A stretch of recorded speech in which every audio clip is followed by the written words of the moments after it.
Hello, everybody. How are we?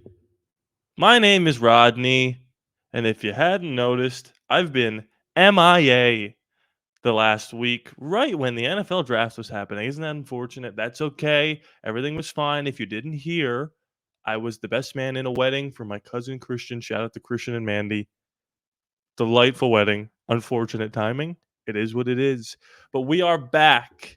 Ladies and gentlemen, boys and girls, another edition of Raiders Daily, live on Bleacher Report or after the fact, replayed on YouTube on my YouTube channel, ALLaBorde Raiders. If you're watching live, you know the drill. Get it going in the chat. If you're watching after the fact on YouTube, drop likes, drop comments, and hit that subscribe button. I already see some action in the chat. I could tell you guys have been a little anxious because I've been gone. Mo did a good job, a great job, I'll say, of holding the fort down. But how the heck is everybody doing? Can you hear me? Can you see me? Are we ready to rock and roll? I see a lot of comments already. Oh, congratulations to Christian and Mandy. Absolutely.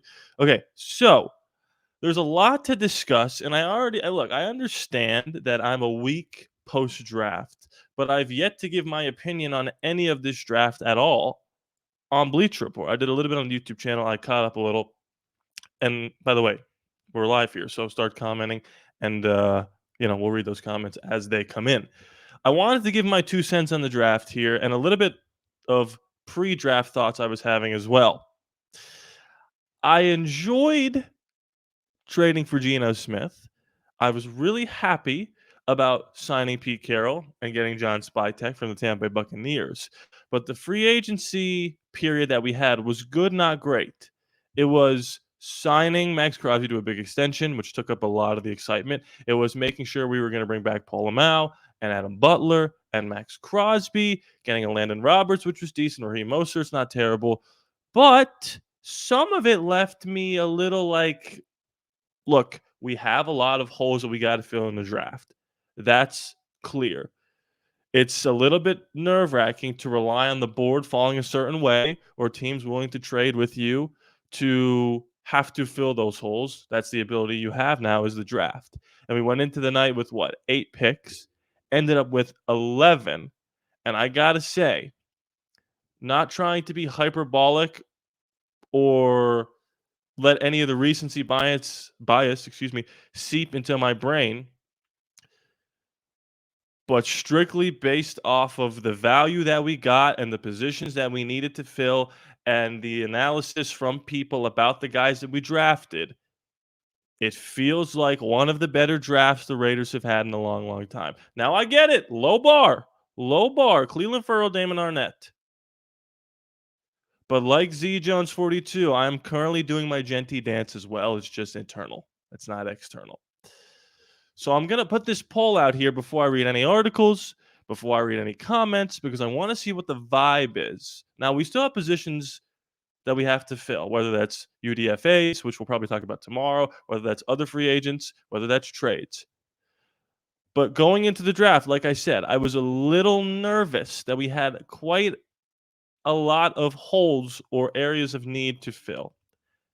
But I think after the draft, I could safely say that for the most part, and again, these players all have to pan out, but for the most part, I'm extremely satisfied. I think that's the word to use. Satisfied with this draft. Because again, low bar. I get it. John Spytek seems to know what he's doing. And there was a lot of discussion about after Cam Ward, Travis Hunter, Abdul Carter, Ashton Genty, the 4 blue chip, like no doubt about it, plug and play stars or high level players at the very least. From picks 5 to 80, people had, areas of need or people had players graded right in that group of people. You can go at 6, you can go at 20, you can go at in the first round, you can go in the third round. And the idea that John Spytek was able to move back twice in the second round, still get a guy like Jack Besh, and again, we will break down this whole thing, but get a great wide receiver to put into the Chip Kelly system alongside Brock Bowers, alongside Jacoby Myers, which was an area of need, wide receiver. Pick up 3 more picks, hit on those with 2 offensive linemen. I mean, hit in terms of like grab people that we need to get, not hit in terms of ability. We'll see. And get a potential starting cornerback. Not to mention all the picks we had later in the draft. We'll talk about Tommy Mellott. Don't you worry about a thing. I was extremely satisfied with how Spytek was able to handle this first draft as the GM of the Raiders. He clearly, and you cannot deny this, he clearly was prepared to make the right selections for this team and prepared to move back when necessary. And the only player or type of player that we didn't draft that I was surprised we didn't draft was a quarterback earlier than Cam Miller or Tommy Mellott. Tommy Mellott's probably going to be like that Taysom Hill wide out kind of player. Cam Miller is interesting. I'm not going to sit here and pretend like I'm necessarily excited to have drafted him, but we'll see. You never know. I do think he's going to make the roster or at least be on the practice squad, right? So the poll here, did the Raiders fill enough needs for you? 67% say yes. 33% says still need a free agent or two. I think that's where I'm at. I'm in between yes and still need a free agent or two. But all things absolutely considered, I couldn't be more satisfied with how this draft went thus far. Let's see what we got here. I agree. B plus grade, 3 exclamation points. Maybe a linebacker, cornerback, safety, June 1st cuts, Davis pick, no doubt. Spytek gets it. He knows exactly what he's doing, has a solid plan since day one. Now he's revamped the front office. The sky is the limit for this team. You're preaching to the choir here, man. I'm excited. I'm absolutely excited. And you also brought up maybe a linebacker, cornerback, safety post June 1st. We've got a lot of money to spend. We've still got like $48 million. Now, I don't know if that takes the rookie contracts into account or not. I think it does because they already talked about how Ashton Genty's like the second highest paid running back in the league already under Saquon Barkley because he's been drafted so high. And I think Saquon was probably the last running back, him and Bijan Robinson, to be drafted as high as Genty was. So we just need consistency out of Genty, and we'll talk about all this. But because we're talking about the state of the roster, evaluating the state of the roster, let me close this poll. We have an article here to read. I think it's very interesting. It's projecting way too early, admittedly, but still projecting what the 53-man roster could look like now that we have all our picks in place. Now, this doesn't mean we're not going to make a trade or go sign a free agent, right? That still could happen, no doubt. But if we take a look here, this is from sportingnews.com.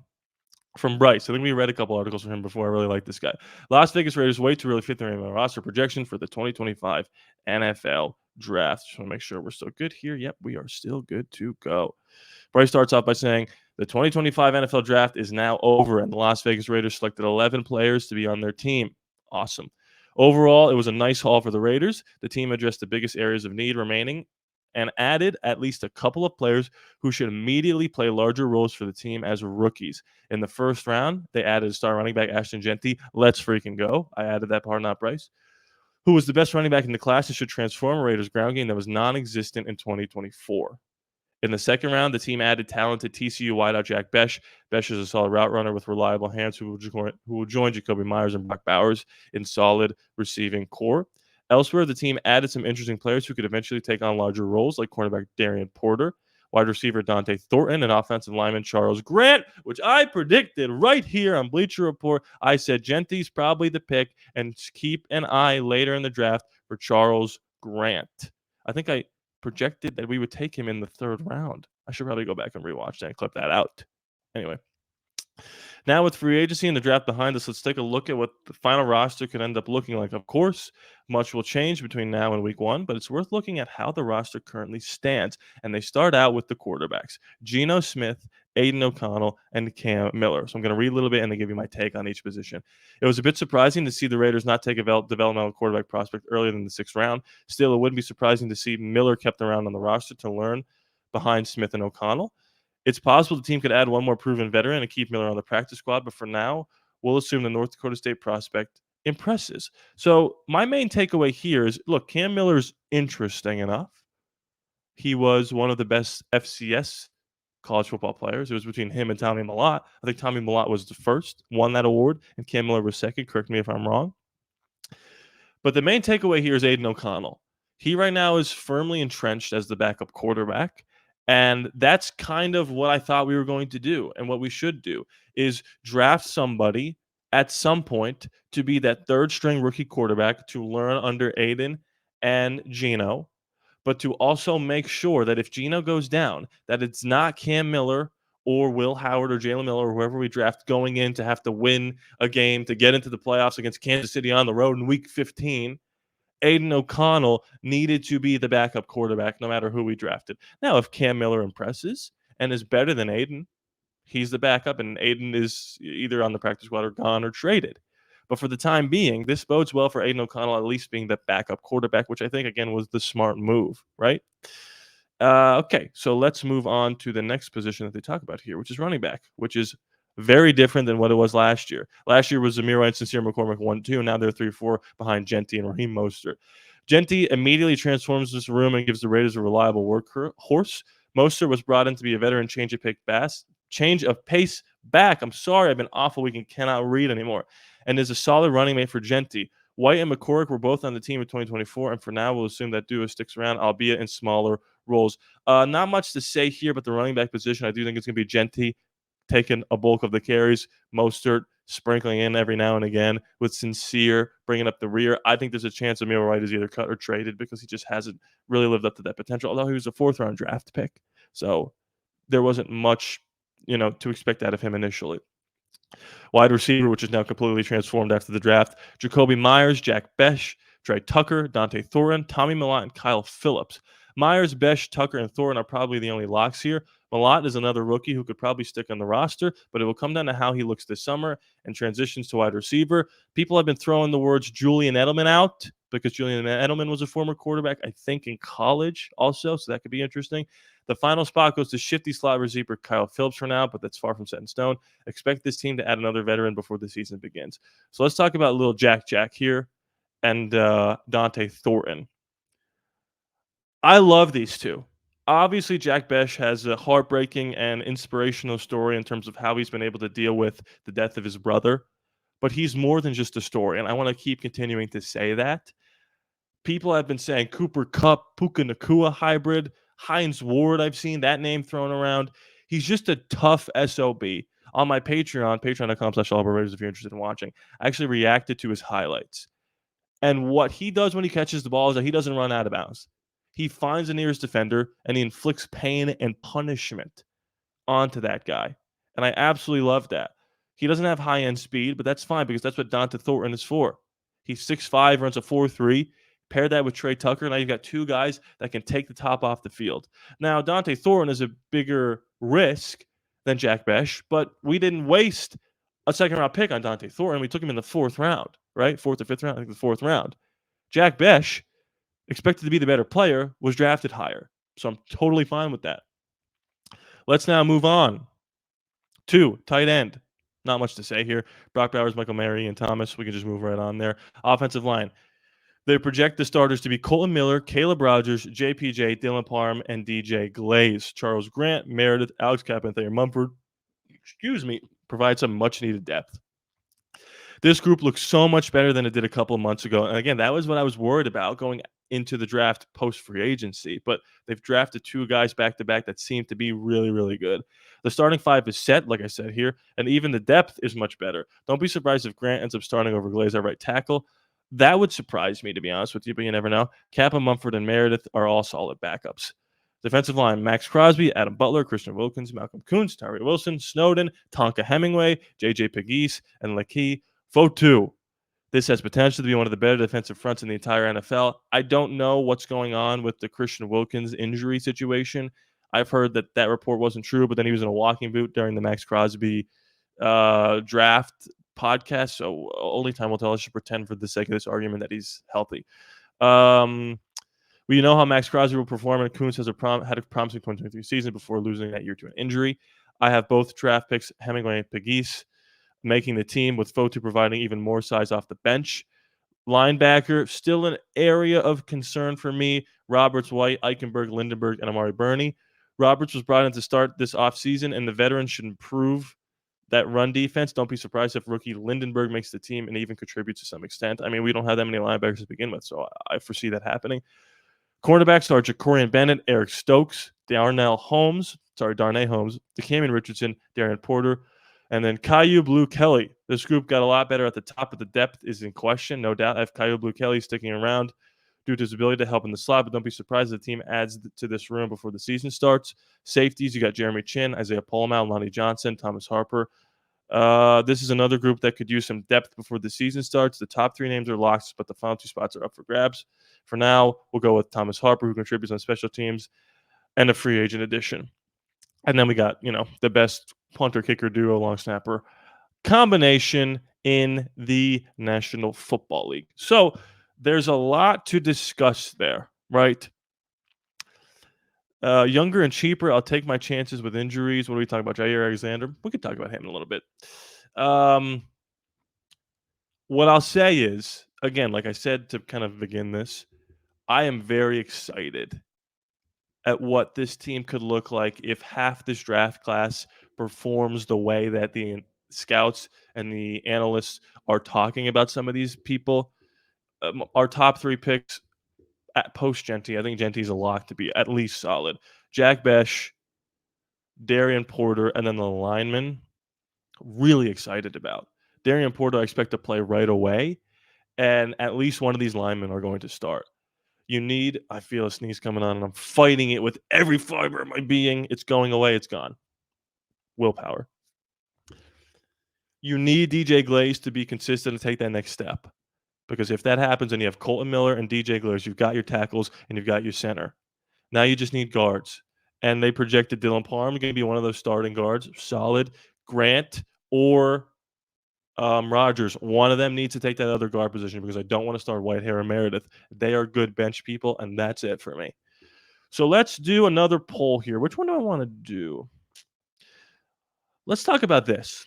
Who was your favorite draft pick? Okay? Because I have a take here, but I'm gonna keep my take, or did I already say it? I'm gonna pretend like I didn't say it. Now, Genty's gonna be the obvious choice here, and I just used the top 3 picks. But if there's somebody else, vote other and let me know.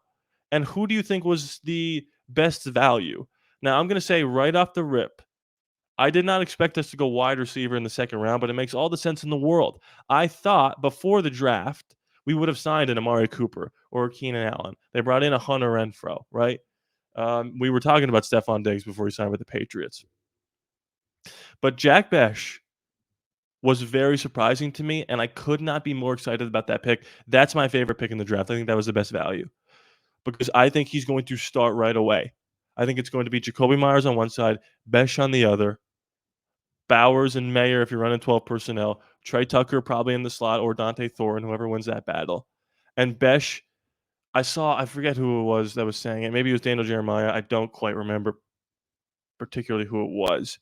But they said Jacoby Myers is, that Swiss Army man. You just give him the ball, he's going to be open. Brock Bowers is your focal point. But you needed that guy on 3rd and 8 who's just like Mr. Reliable, go get the football. And that is going to be Jack Besh for us. I think it was Bleacher Report's analysis that said Jack Besh might be Geno Smith's favorite target on this whole team. And again, he's got the great story, but like I say, he's more than the story. He is a tough cookie, and he feels like Pete Carroll through and through. So let's see. Raiders got the best in Genty and the biggest and biggest running backs in the league. Or Biggies. I always say his name wrong. They were bringing free agents, but they won't make any trades. Interesting prediction. I didn't necessarily disagree with that. Love Porter and Besh. Genty is the obvious pick, no doubt about it. Rogers has potential to be a day 1 starter. Athletic, strong at the point of attack, sleeper pick. I don't disagree with you. I'm really excited to, continue to talk about the state of this roster as mini camp and training camp starts. It's either Thornton or Pegas for me, no doubt about it. I love that as well. Okay, so we've got 2 more polls here. I think I'm going to hold off on that for the time being. No, let's talk. We'll do one more poll right now before I get into the next. No, we'll do the other article. I've changed my mind multiple times, but we'll do the other article. And the other article is on Sports Illustrated. Ever heard of it? How the Raiders stack up against other NFL teams. This is from Ezekiel, and it was about 9 hours ago, Thursday, May 1st. The Las Vegas Raiders will have a vastly different look and feel to them this upcoming season, where the new Las Vegas Raiders roster ranks among other teams in the league. So let's see what Ezekiel has to say before we talk about maybe some holes that we still have. Don't sleep on Cam either. I'm not sleeping on Cam. After sweeping changes this offseason, the Las Vegas Raiders aim to turn over a new leaf. The Las Vegas desperately needed a complete overhaul at many positions on and off the field. They did precisely that with general manager and head coach change early in the offseason. Once the Raiders made front office changes, their next task was to build a more competitive roster that was also financially responsible. And that's a big key that not a lot of people are talking about. Financially responsible. Raiders general manager John Spatek's first draft of the Raiders will go down as a success. Let's freaking go. Eric Edholm of NFL.com ranked every team in the National Football League following the NFL draft, as teams are vastly different now than before the draft. Although he ranked the Raiders as 26th, he noted their impressive class. This is a quote. If I had to select one team with the most individual draft picks that got me excited, the Raiders would be in the running for that distinction. Running back Ashton Jeanty should be a star. Don't be shocked if Jack Besh follows suit as a star. Let's go. And perhaps quicker than you might think. Darian Porter. The Darian Porter pick was a home run swing at attempting to address the cornerback need. Caleb Rogers and Charles Grant helped the offensive line tremendously. I'm adding that. Even a few day 3 picks such as J.J. Pegues and 2FS Sands, Tommy Millan, and Cam Miller had me clapping at home. Edholm noted that the Raiders have reason to be optimistic heading into the season. Still, the optimism must be a cautious one, as Las Vegas still has plenty of unknowns. I agree with that completely. Heading into next season, Las Vegas must lean on the strength of their roster, which will be their offense. Never thought you'd saw that coming, huh? What is the total package going to look like? Who knows? But Max Crosby chose to stick around, and he might just be rewarded for it, beyond the money, of course. Geno Smith adds professionalism, and I can't wait to see Jeanty, Besh, and Bowers go to work together. Even the defense might not be, this is a word, a sieve, a civi. Help me out there. I'm usually good with that, but I don't know what that word is. We're going to move on from it. We'll see, but there's some legit excitement brewing in Vegas, no doubt about it. The Las Vegas Raiders are an improved team. However, the only thing that matters is what they do on the field. Soon enough, the world will better understand what to expect from the new look Raiders. I think that was a totally unbiased and correct assessment of the Las Vegas Raiders because of, look, we should be really excited about how the draft went, while also understanding that this was a 4-win team last year. Now, it looks completely different, but it also is going to take time for this team to mesh and gel. And there are also other areas of need and of concern that I think we should discuss.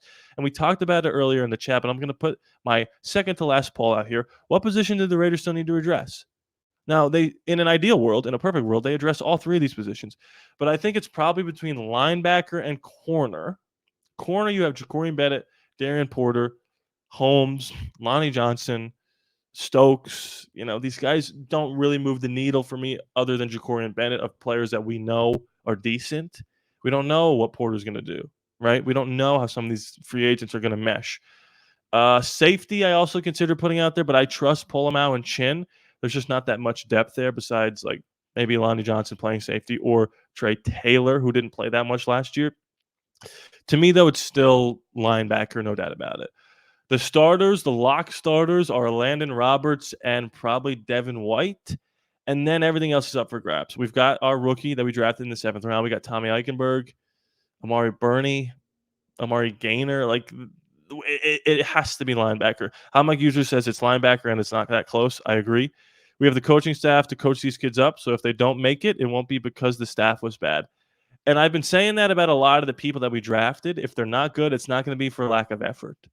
And not to, talk too much about Shedeur Sanders. But there was another thing I was thinking about, and I mentioned this on my YouTube channel. So if you're seeing this on YouTube, I apologize. I'm going to repeat myself here. The Tom Brady of it all was something we didn't talk about a lot, leading up into the draft. And there was a report that said Brady will absolutely have a say in who we pick. And that makes sense. He's the greatest football player to ever do it, and he's a minority owner and the pseudo de facto, president of football operations. But I was a little concerned that Brady might throw his weight around and say, hey, John Spike, you need to draft this player, like maybe a certain owner for the Cleveland Browns did. But the fact that we didn't go Shedeur Sanders makes me think that he didn't throw his weight around. He trusted the people that they hired. He trusted Pete Carroll. He trusted Spytech. He trusted the coaching staff that is Patrick Graham and Chip Kelly. And I really appreciate that about Tom Brady so far. Is he's given our organization an aura of legitimacy, but he hasn't been like gung-ho about you need to do this my way or the highway, and I really do appreciate that. I'm concerned about cornerback. Look, it's a legit area of concern, but it seems like they doubled and tripled down on the defensive line, and the best way to maybe hide one of your bigger deficiencies with your secondary is to get home with 4 people without having to blitz, to make life as easy as possible on the defense. And drafting Genty is just another extension of that defense. Time of possession, killing the clock, being able to run the football is the best way to fuel that defense and to keep them off the field. So I think that helps a lot too. There will be UDFAs that make the team, no doubt about it. Maybe one of them is a linebacker. I would predict that one of them is. Smart too, knows what he needs to get better at. Yep, absolutely, 100% true. But he's also a rookie. Yeah, I totally agree. I totally agree. So look, linebacker wins the poll. Obviously, the last thing we need to discuss here, because I think it's time. Free agencies happened. We were a 4-win team. We got rid of AP. We got rid of Telesco. We have John Spytek and Pete Carroll. We have a draft that was, all intents and purposes, pretty dang good. The consensus is that, yeah, Raiders did well. We've got a new quarterback. We've got new offensive weapons. We've got new coordinators for the offense. So the question needs to be asked. What is your expectation for the Las Vegas Raiders in 2025? Now, again, we need to see how healthy we are going into the season. We need to see how well OTAs and minicamp and how quickly these rookies develop, if they develop at all. We need to make sure that Geno Smith understands the playbook and that he meshes well with his new weapons. All these things are good points to have legitimate pause for saying we're going to make the playoffs or win the division. Here's where I'm at. I expect us to double up the win total. If it was 4 wins last year, it needs to be 8 wins this year. Does that get you a playoff spot? No, it does not, right? Most likely, especially in how competitive not only our division is, but the AFC as a whole. But if you double up the win total from 4 to 8, and there's, of the 9 games that you played, 6 of them were one-score games, and a couple of them just didn't go your way because the other team has Josh Allen, or the other team had Patrick Mahomes, and they just outdueled Geno Smith. I completely understand why we only win 8 games. But then that next season after that, when you've located your quarterback of the future, when all these rookies had another chance, another year to develop, maybe you hit on one of these guys that becomes a star that isn't just Ashton Genty, that's when you make a run at the division. So I was at, similar to the hot mic, I was at 7-ish, 8-ish before the draft, and I'm still there. You can get to 9 or 10 if a ball bounces your way and if some of these rookies hit. Now, saying that I think we should double up the win total is, to me, cautiously optimistic because Vegas right now has our odds at 6.5. Now, that was pre-draft. I think you can still get it there, and I think you absolutely hammer the over. Because I think if Aiden O'Connell started all games last year, we would have won like 6 games. And this is a significantly better roster than what we've had last year. So what are we saying here? I want 10, but that's probably my bias. I think that's probably the high end, floor ceiling. Floor is 7. Floor is ceiling. Floor is lava. Floor is 7. Ceiling is 10 in my mind. I think I'm with you there. Egg snorter. I don't want to get blown out in any games. That's absolutely right. I mean, sometimes that happens, right? Even the best teams get blown out. But here's what I'll leave you with. I will be here live on Bleach Report tomorrow, 6 p.m. Pacific, 7 p.m. Mountain, 9 p.m. Eastern. If you're watching this live on Bleach Report, thank you so much for joining. I'm back. Took a little bit to get back into the rhythm, but I think we didn't miss a beat. If you're watching after the fact on YouTube, thank you so much. I'm going to see Thunderbolts tonight. I'll have maybe a 30-second review tomorrow. If you're watching after the fact on YouTube, hit that like button, comment away, and please be sure to subscribe. It is free after all, no charge to you. I love you guys. We might be back, and I'll see you next time.